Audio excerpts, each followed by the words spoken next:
What's up, everybody? Welcome back to another episode of Study Hall here on TCG University for the card game UniVersus. My name's Tam, and today I'm joined by James. And Tyler. What Study Hall is for the unenrolled is we've taken a bunch of your guys' UniVersus topics as well as some of our own, and we sit down and we discuss them for your amusement, entertainment, and knowledge. So, with that said, a little housekeeping before we jump into it. If you like the show, please go out and support us on Facebook, YouTube, Patreon, and Twitch, all at tcguniversity.com. We're doing daily content out there for every single one of those. I got to get a little better on the Patreon stuff, but Facebook, YouTube, Twitch, I've pretty much got it covered. I'm getting it rolling. So, super rad. If you like the podcast and you don't want to watch it on YouTube, you can actually go out and listen to it on SoundCloud or any other podcast services. We're on iTunes and Spotify. That's where I get it, as a Spotify. And make sure you go out there, rate us 5 stars. Word of mouth is the best and easiest thing to help us grow the community. So that would be really, really awesome. Shout outs to our junior or higher Patreon sponsors: Addie, Andrew Dang, Anthony Albino, Chris Miner, Clay Cardwell, Jay Rogers, Jarrett Hubbard, Josh Stone, Justin Farst, Kat Maria, Kevin Broberg, Lucinda Ludica, Okamawa, Sean Costa, Paul Casagrande, Samantha Stevens, Teodoro Ruiz, and Tyler Zane Pease, and all of you awesome folks watching live right now. Our sponsors for this week's episode are Cards Custom Build and Inked Games. Card Custom Build, it's really cool. And really Inked Games, but we'll talk about those later. Fellas, how have you been in UniVersus? How's it been? It's been fine. It's been fine. Yeah. Why so? What have you done? So I guess the only thing I've really done is built the decks for the campus championship Okay. this week. This upcoming week, which is Heaven and Hell. Catch it on twitch.tv/TCG University. I was talking about last week. Oh, last week. Yeah. I guess we didn't talk about last week, so I True. guess that's still what's in my mind. We'll bring it all the way back. Season 3 start. Yeah. Twitch.tv/TCG University, Tuesday starting at 6. Yeah. Catch us live. I built a cool Cervantes deck. Yes, I agree. I liked it a lot. Uh-huh. Got demolished. And then I built a cool Talum 2 deck. Liked it a lot. Got demolished. And then I built Suzaku. Mm-hmm. He also got demolished. I didn't like him a lot, though. But Yeah. Big spoilers for the upcoming season that will be live this week, I guess. that's fine. It's all 7-handers. It's all 10-minute matches. You can tell who loses. They weren't. They were actually really, really fine games. All of them. Every single one. I don't know if that's true. Some of them were. Everything Astroth played was sick.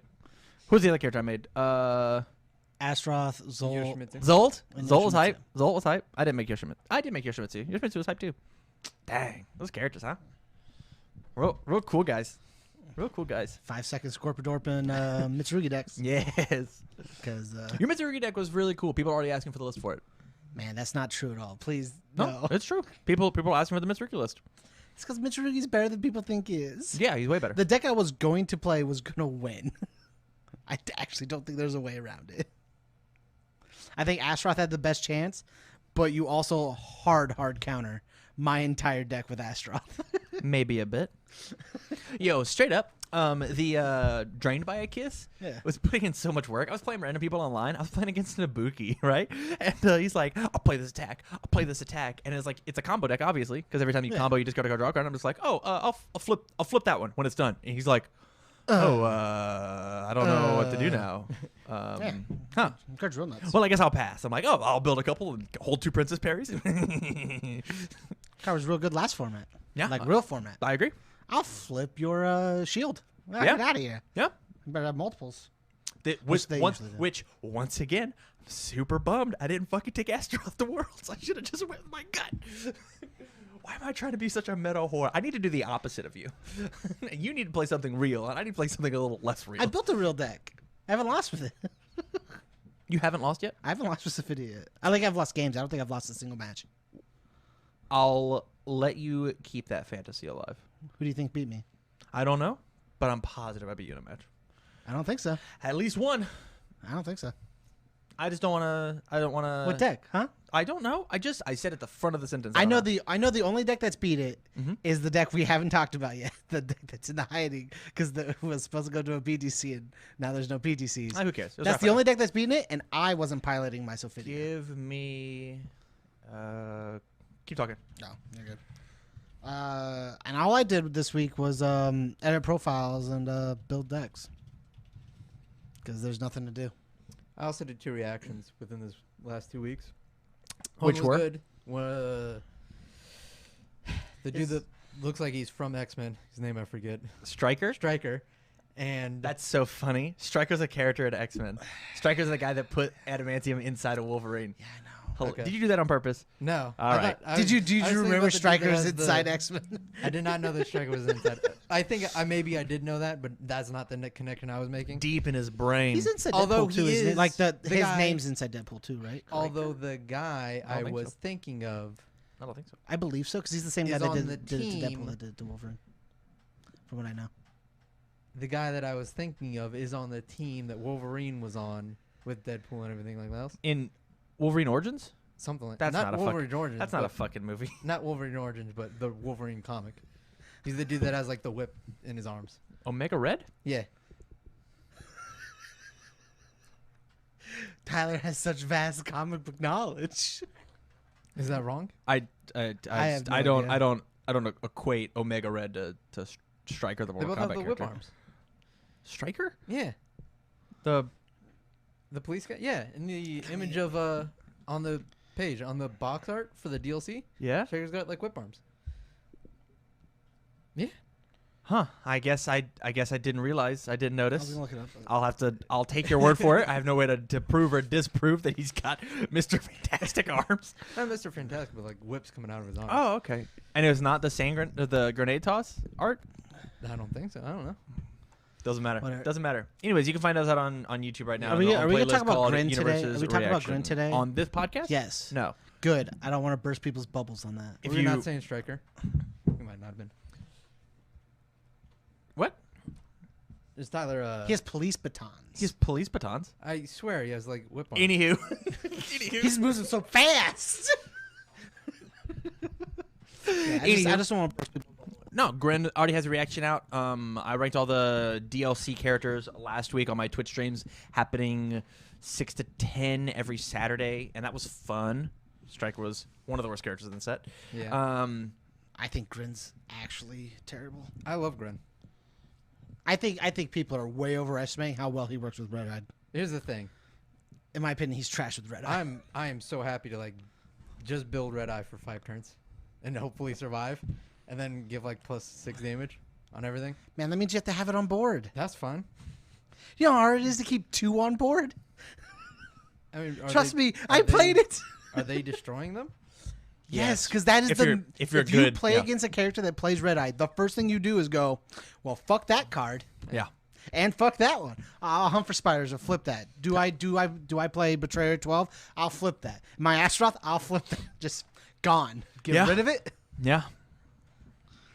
That character's gonna be really good with non-Red Eye decks. I think actually, I think that character's fine if you're not trying to swarm Red Eyes. I think Red Eyes. Red Eyes a trap. Don't believe in it. Don't believe in it at all. Red Eye's a trap for that character. I am excited to see the deck profile as soon as they get released. Fucking, I'm not building it. I bet Tyler will. And so, yeah, let's go ahead and move on to the How first. the fuck did I think this guy had whip arms? What the fuck's wrong I with me? don't know, dude. I don't know. Some mega red looking motherfucker.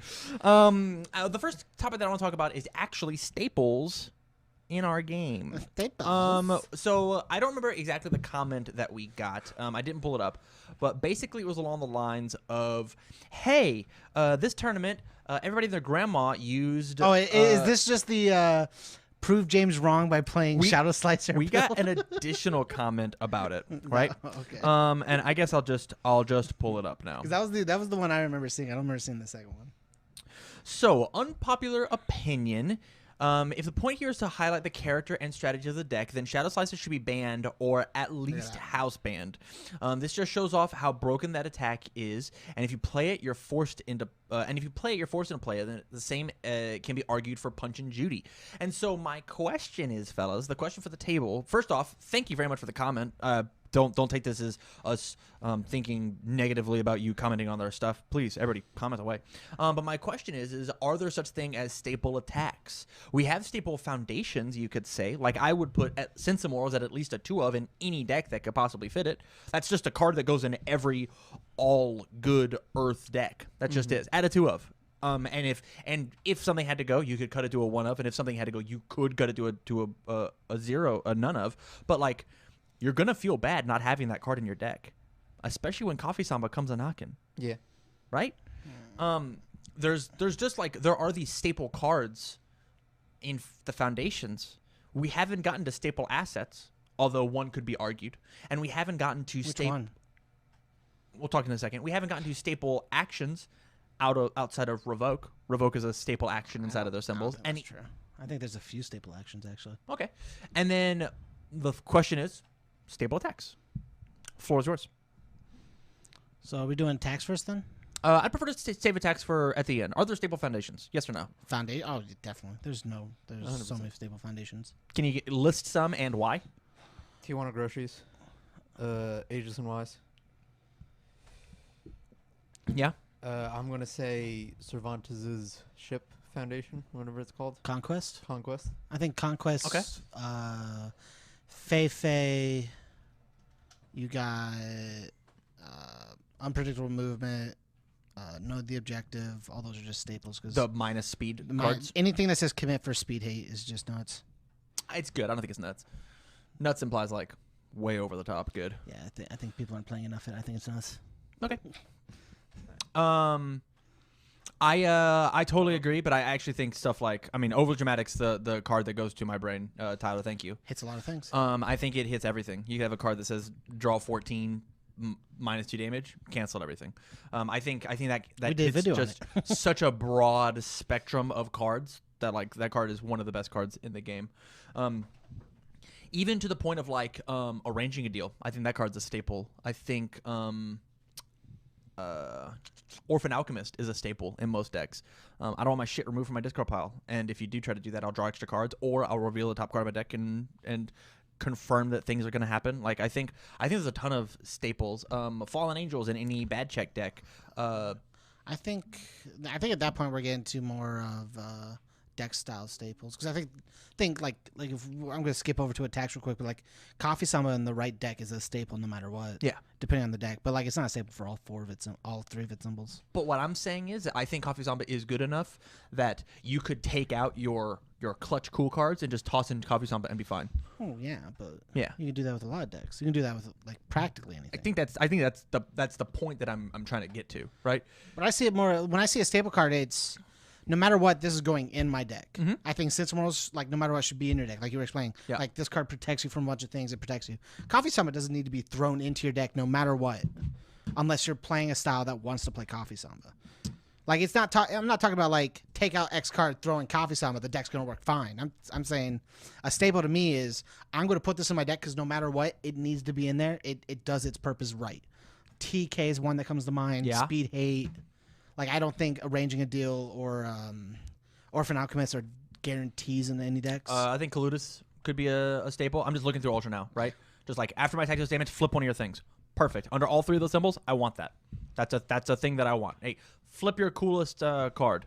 I think Flambear. What is you about to get to? Yeah. Omega Sword and Owl Shield, one of the best cards in the game. Yeah. That card's insane. If you're not playing the set of two of it, and at least in all three of these symbols, I think you're fucking up. Bakery Poster Girl, Protecting the Protector, Ominous Prophecies for the sideboard. I'm not sure it necessarily needs to be mainboarded. I think it's one of my first cuts. Nirvana, obvious staple card. Conquest of Terror, obvious staple card. And you can like keep going through this list of like over and over and over. Like what are like I'm just obviously playing these cards under any symbol. You always play Swordfish 2 as a staple under Air, Death, Life. You just play that card. You just don't not. Flambear. Hey, this +1 or -1 for whatever's on, just for free. I think there's a ton like that going on at the Meteor moment. Style's a staple. If I'm skipping to attacks again, but And so like when we get to attacks, when we'll just skip there. Tyler in the comments says staples don't adhere to a gimmick that is generically good. Yeah, I think that's like the point is they do their thing, but just generically good. I mean, missile launcher, it's like, oh man, I can't kill anybody. What do I do? Let's play missile launcher. 4 damage, 4 speed, stun 2.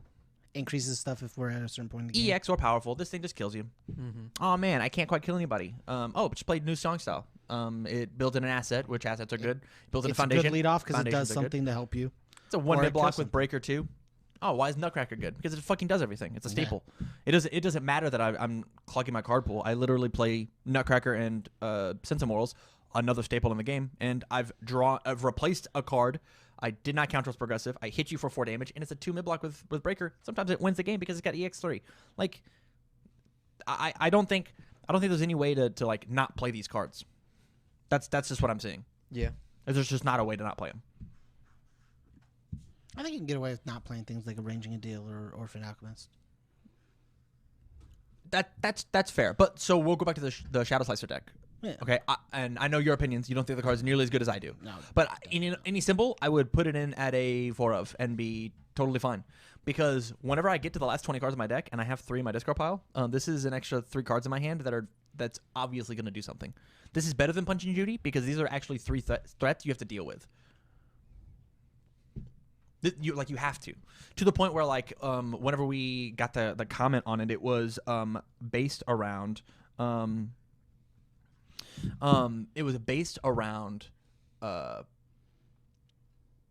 believe the Remy deck, the Remelos deck. Yeah, I believe so. Which that deck has no inherent discard, but what it does have is I'm making 1 extra check every card that I play, so it's 1 extra discard as well as I draw an additional card.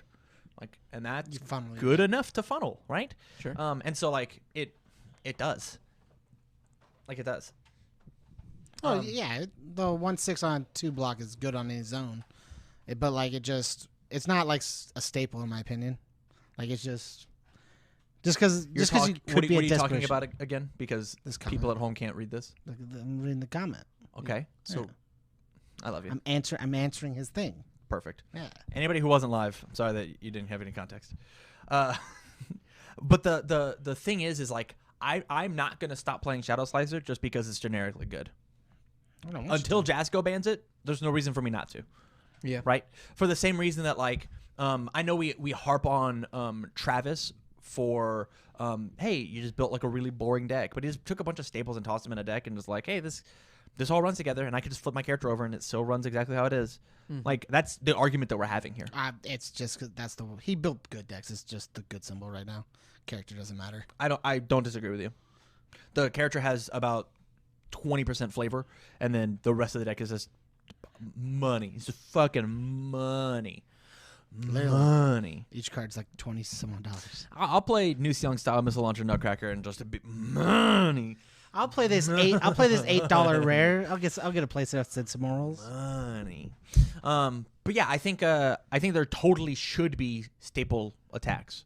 Oh. But with that said, can you give me an example of like a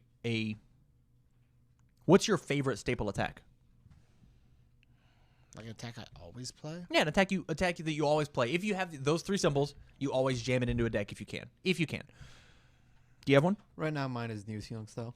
New Young style? Yeah. Just toss it in everywhere. There's zero reason why it should not be in every deck. Like, it's I can never find a deck that's like, why wouldn't I have this in it? Yeah. Whenever I've built a deck with those symbols. Yeah, I totally agree. Mine's a Syndicate Slice. I think Syndicate Slice is like the definition of a staple attack. And it hits all 3 of these symbols so excellently well. As soon as I can, I put Syndicate Slice in a deck. It comes out. But it's a card that I always toss into Ultra. And I'm like, oh, this is a 4 of, obviously. Because if I'm missing any holes, it just fills that slot so easy. Replays itself, does something. Replays itself. It doesn't count as progressive once. A good poke. It plays super cheap late. It's a 1 mid block. Sounds great. It's an off-zone 4 damage fatality, right? Like, reduction. Yeah. Super easy. Oh, I'll just toss reduction into whatever. Free stats for the whole turn. Yeah. Easy peasy. Easy peasy. That was Tyler's suggestion. Yeah. By the way. I don't think I have one. Your answer is also New Young style. I don't think so. It can be. I mean, anything could be my answer. I could say Tech Sphere. Sure. I like Tech Sphere when I play. I think Texture is a little more limited than Nusyong or Slice, just because you have to be playing a remove from game idea. Yeah, but like she matches 2 of the symbols on Explosive Acrobatics. Yeah. So like you don't have to worry about it. Yeah. But that card doesn't really hold up by itself, you know? And Nusyong style is just good anytime. Yeah, it's that's good. why I was like, I get that that's a staple, but I don't have a staple I choose. I don't Okay. have a staple I run to. That's fair. I don't build my deck around staples. I just don't care. Like, I'm not going to build my deck for one card just because it's a really good card. Or just throwing a card because it's really good. Okay. I want to do something in my deck. Yeah. So yeah, what do you guys think about stapled cards? I think there's something to be said with how good staples are, right? There's something to be said. But the first sponsor of this week's podcast is inkedgaming.com. Are you looking to get a custom playmat? Well, then we suggest you check out inkedgaming.com. They have custom playmats, dice bags, mouse pads, and much, much more. Shot out of a cannon. James, what would you get on a playmat if you had to pick one right now? 7 Swell from Eureka 7. What is that? It's like it's the aftermath of like them launching a nuke practically. I love Nuke. I love nuke. I love Nuke. Yeah. Technically, it's like a reaction between like a robot and. Well, you can get it on a playmat. What would you get? I'm Izuken. Izuken. Yeah. What is that? Stop! New anime. No. New anime. right now. Yeah. I've fallen in love with it. Is it really good? It's It like is. Edda and Eddie the It's- anime. So It's it the has way been it's described described to me. as if Edda and Eddie was an anime about 3 girls making an anime. Wow. Well, It is also made by the same guy that made Ping Pong the animation. I'm super in. You could definitely get that on a course playmat you with is. Ping Pong the inkgaming.com. animation. Spider-Man, obviously. They even recently added stitched options to their playmats and mouse pads as well. I've got a couple of these stitched playmats. They are exceptionally good. They're so good. They just never fray, they never curl, nothing. So if you want to get 10% off of your order, please use the code TCG University, all caps, no spaces at checkout, and help support the channel by customizing your game to your style. In addition to Ink Gaming, we've also got Cards Custom Build. Are you in a cosplay? Looking to get in a cosplay? Or you want to show up to events dressed as your favorite character? Well, Cards Custom Build can help. Cards Custom Build creates everything from cosplay accessories like props, trinkets, or weaponry, all the way to full costumes, full stop. James, if you had Cards Custom Build make you something right now, what would it be? It could be anything. Full costume or... It'd probably be Weiss's weapon from Ruby. Are you sure? Because he could easily make the gun from Gears of War. Easily.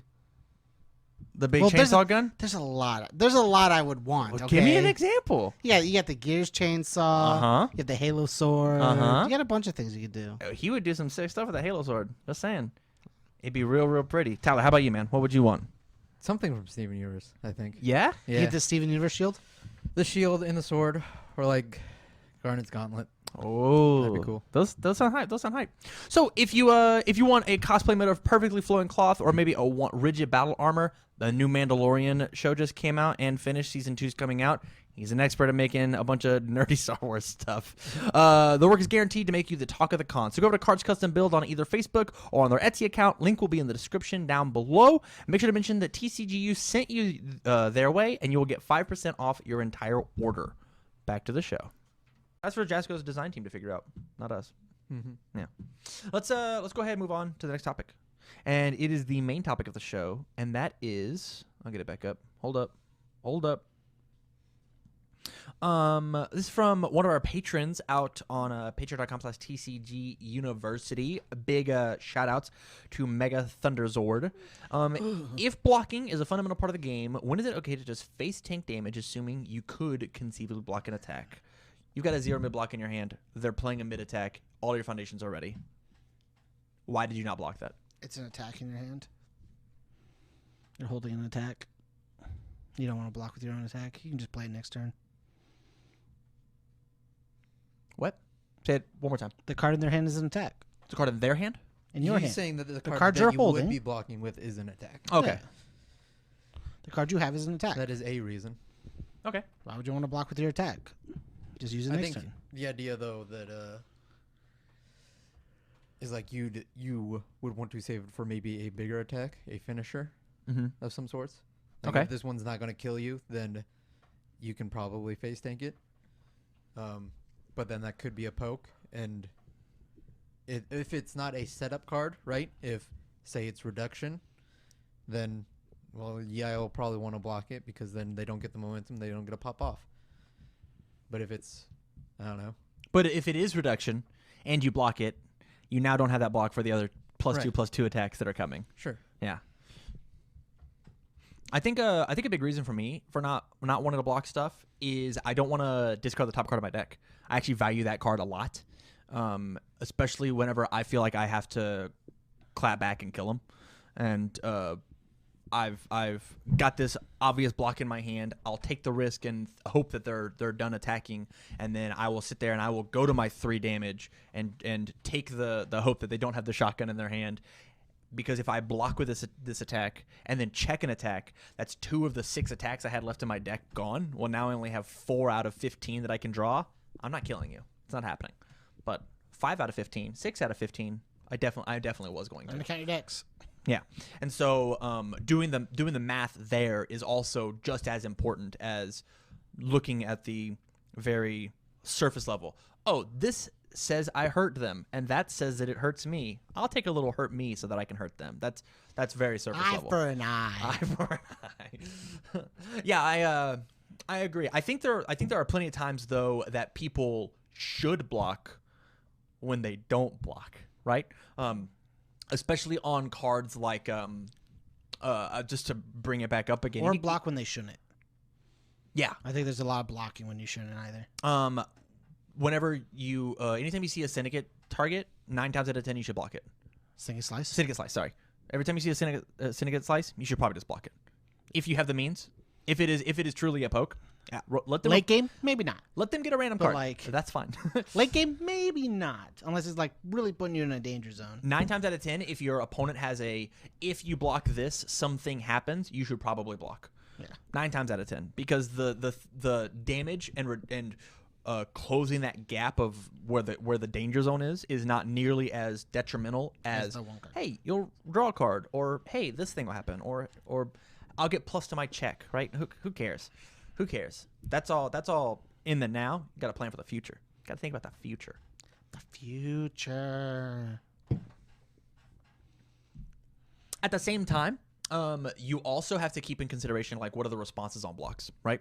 So if I'm going to block, what does the block gain me? What does it net me advantage-wise? Do the calculations and think about, obviously we can't have too much tossed into it, but like whenever I block and I have a breaker 2, checking a 3 and just letting it fail is not good enough, because the point was to breaker them. Like, the point was this breaker is worth committing all these cards in order to make them end their turn. And so that's something that you have to think about as well. Just like in the same vein, reversal. Hey, how much does this reversal matter? I think this is actually one of the easiest ways that people die off of reversals and then don't like reversals, is because they'll block, check bad, play the reversal, check bad, and have not done the math of, if I check bad again, I've essentially just discarded a card, and even on the reversal, it wasn't going to get me there. It wasn't going to... It didn't put you in a position to do something. Yeah, it wasn't going to disrupt them enough. It's also the reason people don't like reversals as well, is because sometimes they aren't good against people blocking with them. Yeah. And then when somebody else just goes nutso with a reversal and they don't know how to do that, it just throws people off. Yeah, for sure. It's why, in my opinion, there's so many wide stances on reversals, because like somebody absolutely loves it because it just nets them so much, and then other people hate it because like they can never do anything with it, or it just hits them too hard. Yeah. Yeah. It's really interesting. It's interesting. Sure. I think maybe the question though is where do you learn what this situation is to block? Oh, you play the game a lot. So play the game is so wide that it's not helpful, but I think the big thing about it is playing the game and paying attention. Playing the game and looking into the situation and being like, and looking and recognizing. The first part is recognition. It's like, I have 2 timelines here. Whenever you throw, depending on what I do, now is going to be the crux of the game, which is where, like, I gave as my example. Maybe he has the shotgun, and blocking here, not blocking here was the wrong call. Maybe he doesn't have the shotgun, and not blocking here is the right call. And so, like, that's a very coin-flipped answer, but there are so many spiraled answers of, if I block here and I check a 5, what's my result? If I block here and I check a 3, what's my result? If I block here and I check a 1, what's my result? If I don't attempt to block at all, am I blocking to try and get this card out of my hand and then as an extra view step? Am I, like, there's a ton going on that you just have to slow your game down and not just mindlessly play and go, if this, then this, if this, then that, if this, then that. I don't know. Like a third option, and to really like think through all three lines and what gives you the best outcome.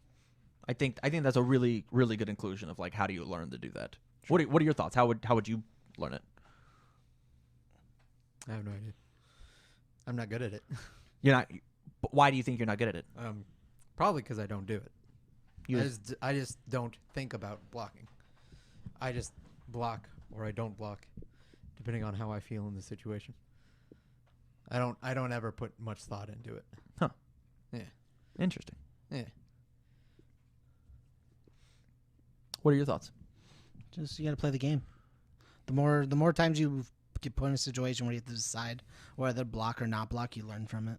Well, I totally agree with you, but as coming from a place of being a teacher, I can teach somebody to punch 100 times, but teaching them when and why to punch is way more important. Yeah, but we're not trying to teach somebody to hit something. We're trying to teach somebody not to get hit. One of the best ways you learn not to get hit is to get hit. That's not true. It is true. Nobody likes pain. Nobody likes losing or getting hit. Yeah. So if you get hit, you learn from it. I should have blocked here instead. I should have blocked this one. I got hit by this one because I wasn't prepared for this card. I could have blocked if I thought about that card. Okay, so what you're actually saying is whenever you get done with the match, recall what happened inside the match. That's what you're saying. Learn from playing more. You constantly pay attention. People don't just play this game and not pay attention. I mean, I do it, but like I've played a lot. But like you don't just sit here and not pay attention when you play games. You're always paying attention. So you're always seeing things that go on. When you make a bad decision, you know you made a bad decision, or you learn from that bad decision because you had the bad outcome. As somebody who their entire career used to be teaching, I actually disagree with you. If somebody's not there mentoring the fact of like, hey, you could have seen this a little differently, or what did you think about that? 9 times out of 10, when people are playing the game casually all the way up to the cusp of competitively, they don't pay attention. They don't go back and review the tapes. They don't do that. People aren't gonna like. You're not worried about when to block if you're trying to become casual. You're just wanting to play the game. If you're trying to learn like the right moments to block, the right moments to do X, or the right moments to do Y, you're wanting to play it more competitively. So I guess that gets into like a subtopic of, and that's not blocking at all, but is actually playing competitively or playing competently. Right? Playing competitively is wanting to make the best decision for you so that you can win, and playing competently is making the best decision so that you have fun with the game, right? For the same reason that I don't want to play Super Smash Brothers competitively, but I do want to play Super Smash Brothers competently, so that when me and you do play, you don't just sit there and beat my ass for 5 hours and be like, oh man, well I mean I learned so much because you just killed me a bunch. I mean, I didn't though. Like I didn't understand what situations I was put in, so I couldn't learn. But then you didn't didn't care about those situations. You didn't look at those situations and go, I didn't enjoy this. You just thought you had fun. If you don't enjoy something, you change it. It's how people are. If you don't like something, you change the situation. I don't like losing. I'm going to figure out why I lost. I don't like losing in the game Melee. I'm going to figure out why I keep losing this game Melee. You learned I just smack you out of the middle of the air when you jump up, because that's what my character does. You learn not to jump up immediately when you do things. You learn that you get comboed, so to hold back and not get comboed. Well, the issue with that is like there are some people whose brains don't actually work that way, and so not giving them that freebie or not giving that push start, you can't roll them down that hill. Right, I'm having the same conversation with a mentor of mine about being creative in a process. I'm having an issue taking my first step because there are so many steps that I don't understand. Right, and I'm trying to be vague because that person doesn't want to be mentioned. Right, but like I'm trying to figure out how to make this thing happen, and they're giving me these really vague, wide answers. And I'm just like, I actually need something a little more specific.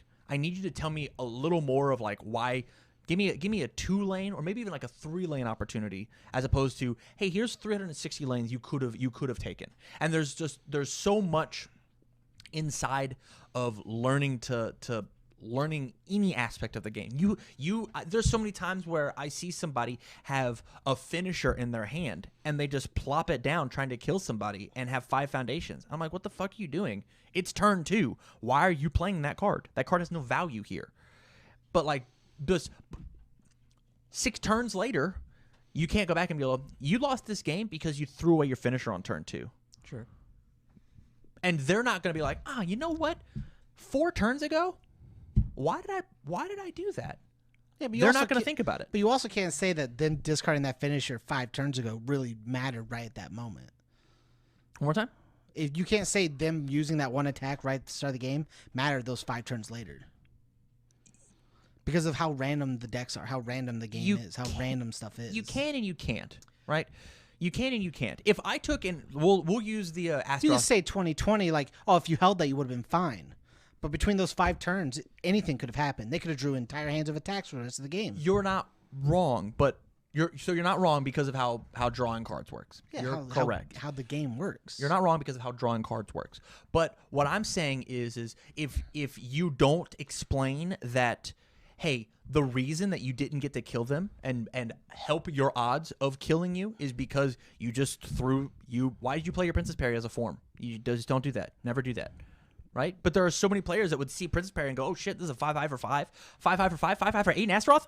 Slam that shit down. Let's go. I mean, that's fucking kill you. I actually don't think that's a bad choice. It's not a good choice. I don't think it's a bad one. You don't need it early game. You're if you hold that from turn 1, you're doing nothing but being a 5-hander for like 6 straight turns. You're not playing a 6-hander, you're playing a 5-hander. But from there, I can explain to whoever it is that, yeah, I could totally agree if you had 2 Princess Parries. I could agree with that. I think you're wrong on that one. Perfect. Because being a 5-hander is not good for him. Little situational, but it is. I think the entirety of it is situational. Like holding that one attack because it could have killed them 6 turns later. At any point, an attack can kill somebody. The difference between changing just turn 1 to turn 2 changes astronomically depending on the checks you make versus the cards you draw. And by the time turn 5 comes, you could be all the way through your deck once, twice, depending on how you're playing the deck. Totally. Like there's an astronomical amount of numbers. Absolutely. And them playing that one attack won't change that 5. There's no way you can that not playing that card determine the outcome on turn 5. There's no way for you to tell them, because you won't be put in the same situation where they held the attack till turn 5 and wait, you made the right call. Because they sat there with an attack for 5 turns, being a 1 hand size less, not playing an attack, not blocking with an attack, doing nothing with it. Here's the experiment that we could do then. If that is the case, if it does not matter what cards you play and what time, because it doesn't affect the game, what I want you to do it impacts the game, but I'm saying that 1 matters all the way till turn 6. Like you lost the game because you didn't play a card because you played a card 6 turns ago. It's just wrong. It's just impactfully wrong. But there's no way to determine that. But it is because of the fact like so I could tell them you lost the game because of this play that happened way back here. And so when they are put once again in that situation, they can look and see the options that they have and go, well, last time that I made that choice, I lost. Last time I made that choice, I put myself behind.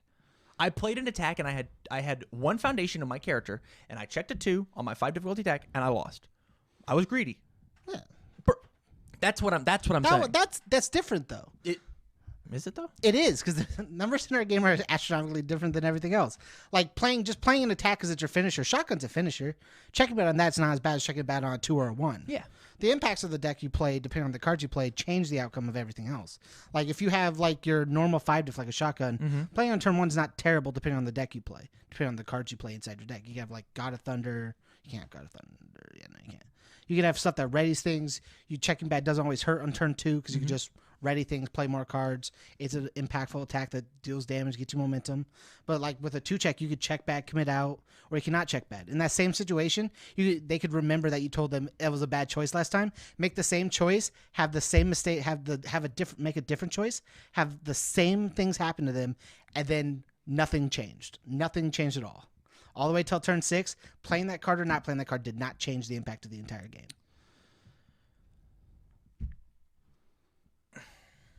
because numbers in our game are so astronomically different every single time a single card is played. The single moment of discarding a card and not doing anything with it versus checking one card and not doing anything with it, just numbers changing just slightly impact the entire My thing game. is you are talking so big that you're actually not being helpful to anybody.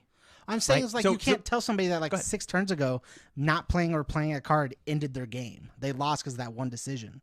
There's an entire game in between those 6 things, between those 6 turns. But I mean, you can say it because it could. I mean, you could say it, but that you could also be wrong about it. Like it you just Right. totally could. And in You both 100% you in can. both scenarios, you cannot tell if you were right or wrong about it. yeah. So like, It's a And so giving the advice it's a of Schrodinger's box. yes, you're correct. And the point being where, and this is like real high level stuff, right? I'm sorry guys if we're boring the shit out of you. The point being, if you take and don't tell them, if you take and don't tell them, hey, I think that was the moment that changed the course of your game. If you as the coach, as the person who's trying to help, because the whole point was, hey, how do you learn this, right?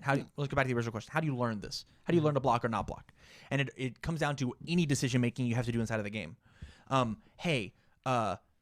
Maybe that was the choice. Next time you're put in that situation, understand that I might have the block reversal, right?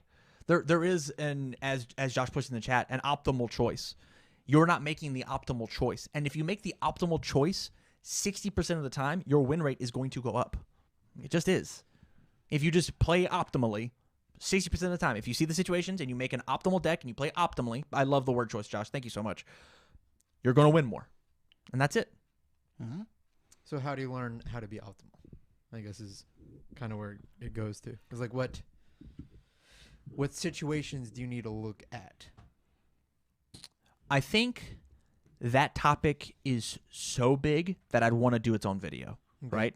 I think That topic's almost an entire podcast. By I itself. think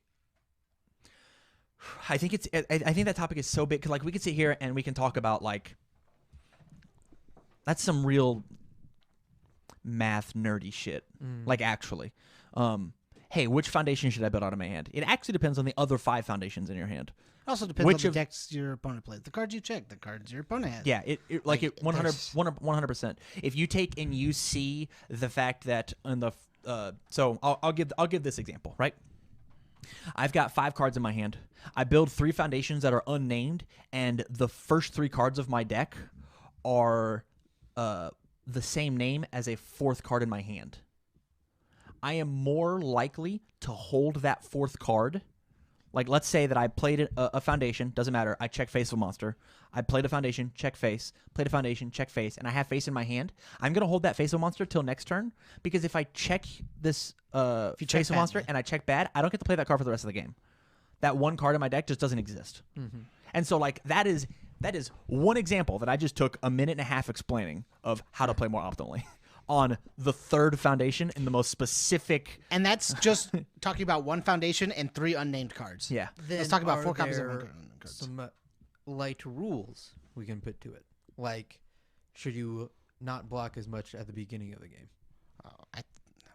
That's also player dependent. Or should you block a little bit more at the beginning of the game because that sets you up later in the game to be in a better position? That one's also. So let's get away from the trees and let's talk about the forest a bit.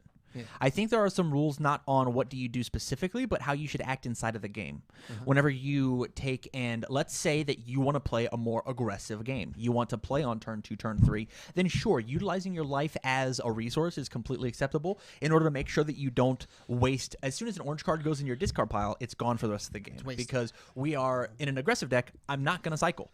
Anytime that I see a card hit my discard pile, it's gone forever. There's some asterisks, obviously, with game styles, with card text. Things like Hellfire Impalement, right? That card you're gonna see those cards again. That's the nature of that card. Right. But we'll take those specifics out of it. But if I'm playing aggressively, then and I have an attack in my hand that's got an optimal block, I will totally soak up the 6 damage if this thing's gonna do 10 to you, or has the potential to do 10. I can do that math. But getting rid of that card might mean that later down the road, I draw 2 of that card. And so now here's the question. It also depends on what is my opponent playing. Is my opponent trying to race car me? I'm not going to try. I'm going to block everything that a Ken 2 has, even if I'm trying to kill them on turn 2, because I know Ken 2 is going to do it better. Right? I don't get to play at my tempo. I have to play at his tempo, which is, hey, my goal is to block, block, block, block, block, and then hopefully YOLO out of hand. That's just how it works. I'm gonna draw hot and kill you. You tapped out. Here's my resources. All right, now I don't have to push through a defense because you also don't have one. And so being able to flip that switch, and that's where like good players versus great players come in. So what you're saying is like aggressive, you don't necessarily have to block everything.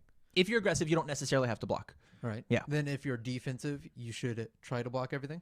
As a defensive, what are your thoughts? As a Talking defensive, yeah. I think it really depends on like the defense. Like if we're talking like old Goro didn't have to block anything. He just went nah. Like if we talk about things like my Sophidia deck's hella defensive and can be hella aggressive at the same time. Like the hella defense is just block everything, block absolutely everything. Don't let anything touch you. Tap out your opponent's board, backswing, or even reversal and swing at them at the same time, as well as blocking everything. Some decks are in the middle of I'll block, take face tank, block, take face tank. Like it depends on like the character and the deck you play, as well as like what your opponent's playing. Like there's so many probabilities running into like math on making optimal plays.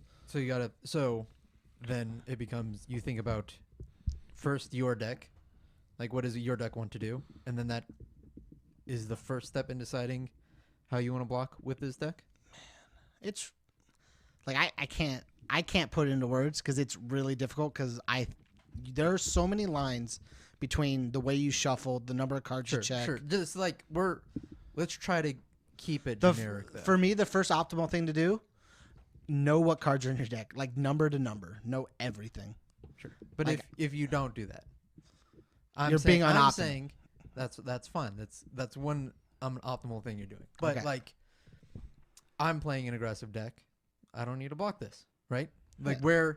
where That could be a thought in your head. Let's take it back. Yeah. It's so not black and white. There is this much black I'm and trying white to on find each the gray. side. I'm trying There's to find a the gray. ton of gray, and I think that's James's issue. Is he just wants to live in the I'm gray. funneling through that gray like swimming in He's it. deep in that, just elbow deep in the gray, Sure, right? sure.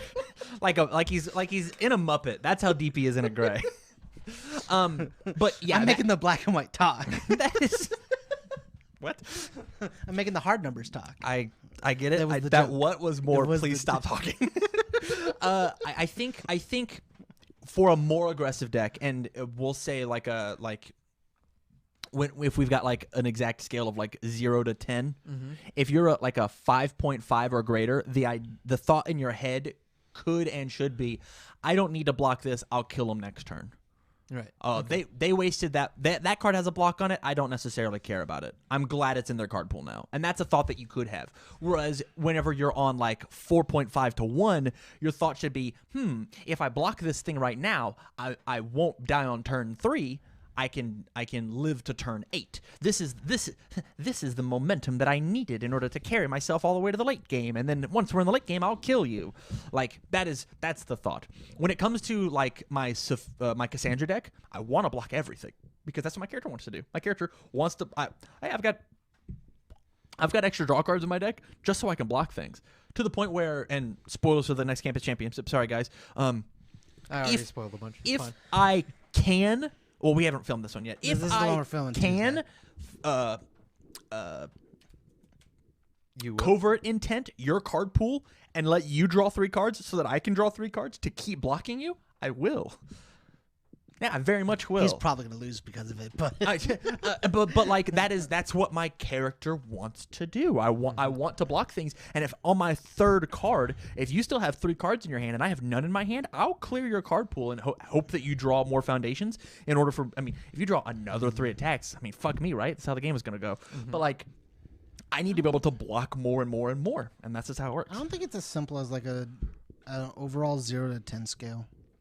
I think it's in It's not. character 0 to 10 scale. It's I not. think each character has a 0 to 10 scale. But if we squint our eyes, we go character then deck then character deck and then like sub deck engines, right? Yeah. I'm just trying to figure out what some kind of general rules are that you might want to think about at the beginning for newer players. I think I think the way that we would do this, and this is tough because I'm not sure this is the best format for it. Yeah. What we could do to do this is sit here and so if I had unlimited funds, if I had like 100 more people on Patreon, right?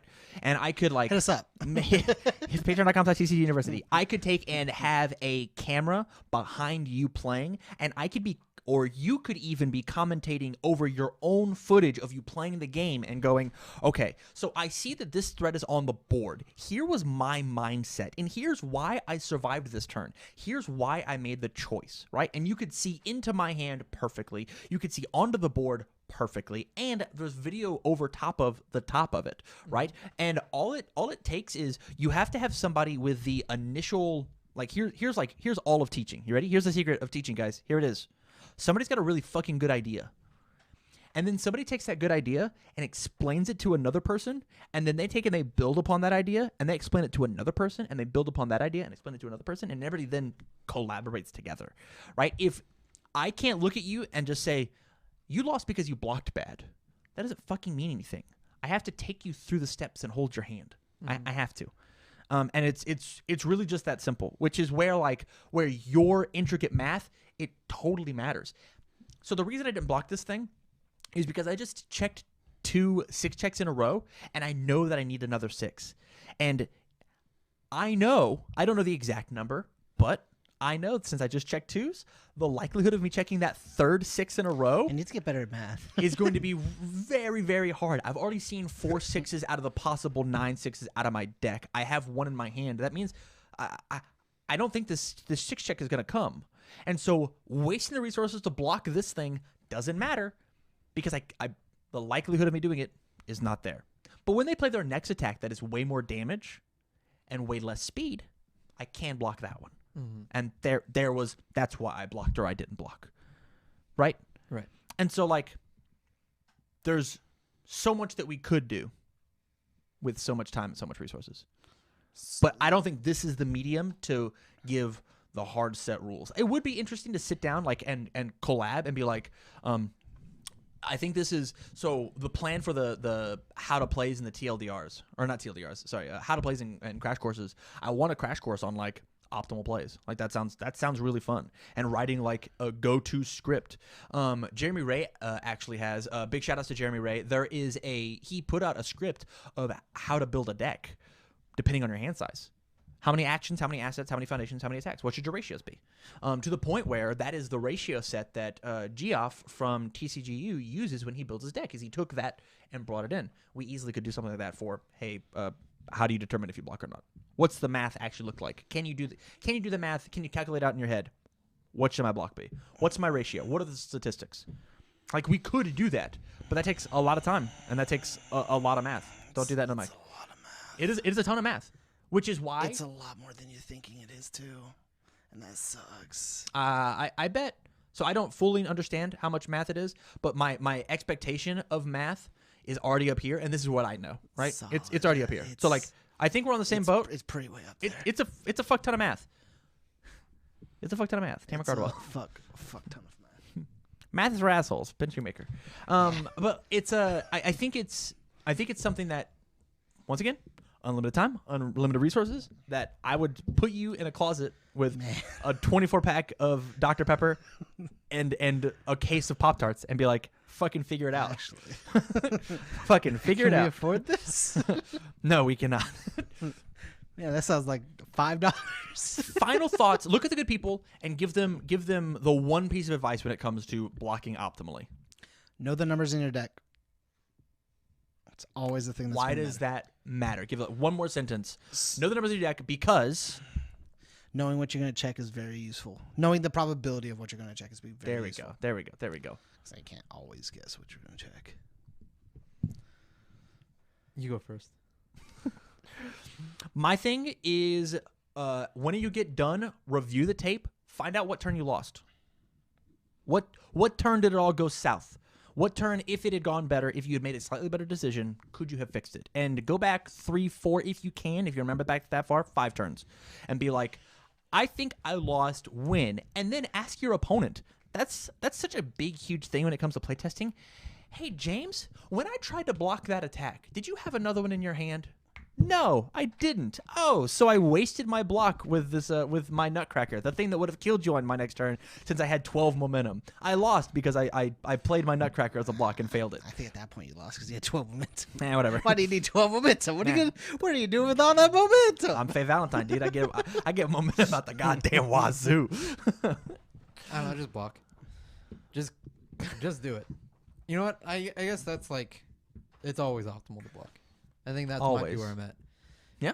Because there are so many turns where I end with blocks in my hand. And there's so many turns where so many people end with blocks in their hand. Man, I think we really stunted Tyler's UFS growth by making him play Goro for so long. I mean, like, I don't think that's true at all, but I have opinions up on that. I just don't know how to play will be the game. shared. I'm just, hey, I don't know, guys. You don't know how to play I'm defense. just bad at this game. No, you're fine. You don't know how to play defense. It's because you didn't really have to play defense. I mean, that's not it. I'm way past that. I'm a million times different than I was back then. True. I'm just bad at this game. I don't want to have this conversation All on the right. podcast because I will get very heated. Sure. From here, we're going to go ahead and we're going to take a break for our ads.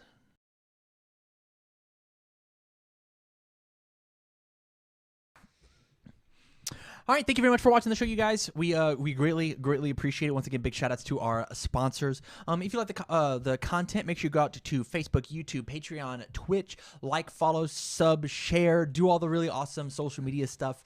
We've got daily content on every single one of those platforms for you to ingest and enjoy, not just for our game, but for any other game that you could possibly think of. There's an asterisk. We're working on it. So, from all of us here at TCG University, thank you very much for watching the show and stay learned.